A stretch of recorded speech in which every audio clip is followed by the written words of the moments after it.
Hi friends, എല്ലാവർക്കും എൻ്റെ പുതിയൊരു വീഡിയോയിലേക്ക് സ്വാഗതം. ഞാൻ ഇന്നിവിടെ നിങ്ങൾക്ക് പരിചയപ്പെടുത്തുന്നത് ഒരു ഇലക്ട്രിക്കൽ സ്കൂട്ടറാണ്.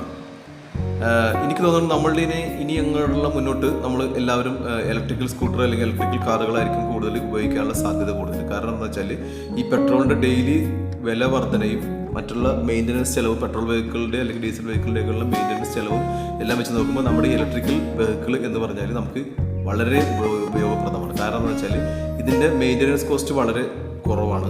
അതുപോലെ തന്നെ നമുക്കൊരു 0.7 യൂണിറ്റ് കറണ്ട് മതി ഈ ഒരു സ്കൂട്ടറിൻ്റെ ഫുൾ ചാർജ് ആകാനായിട്ട്. ഈ ഒരു ഫുൾ ചാർജ് നമുക്ക് 70 കിലോമീറ്റർ നമുക്ക് സുഖമായിട്ട് ഒരു ദിവസം ഓടാൻ കഴിയും.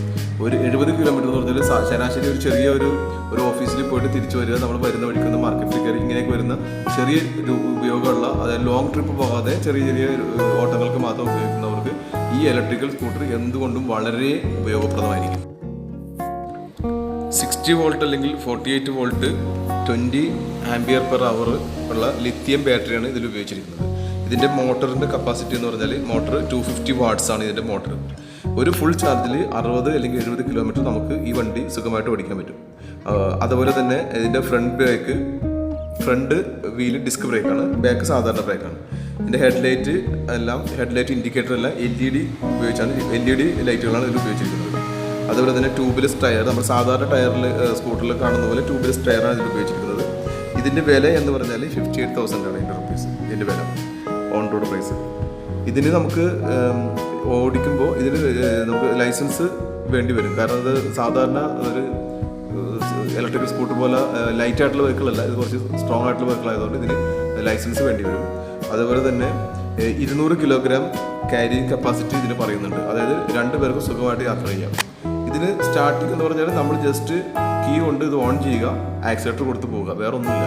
ഞാൻ ജസ്റ്റ് ഒന്ന് എടുത്ത് നോക്കി, നല്ല പുള്ളിങ്, നമ്മൾ സാധാരണ പെട്രോൾ വെഹിക്കിളിനേക്കാളൊക്കെ നല്ല പുള്ളിങ്ങാണ് ഈ വണ്ടിക്കുള്ളത്. അപ്പോൾ ഇത് നല്ലൊരു ഇലക്ട്രിക്കൽ വെഹിക്കിളിൻ്റെ നല്ലൊരു ചോയ്സാണ് ഈ വെഹിക്കിൾ.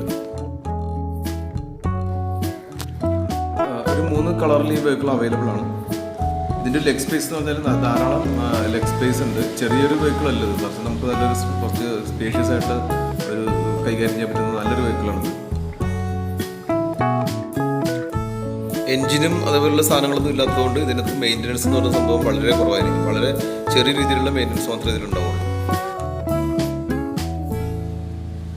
ഇതിൻ്റെ തന്നെ ഒരു ബൈക്ക് മോഡലും അവർ ഇൻട്രൊഡ്യൂസ് ചെയ്തിട്ടുണ്ട്. ഈ ബൈക്കിൻ്റെ വില എന്ന് പറഞ്ഞാൽ 1,62,000 രൂപയാണ് ഇതിൻ്റെ വില. ബൈക്ക് സാധാരണ നമ്മളുടെ സ്പോർട്സ് വെഹിക്കിൾ പോലെ തന്നെ നല്ലൊരു സെയിം അതേ ഡിസൈനിൽ ചെയ്തെടുക്കുന്ന നല്ല ഇലക്ട്രിക്കൽ വെഹിക്കിളാണ്.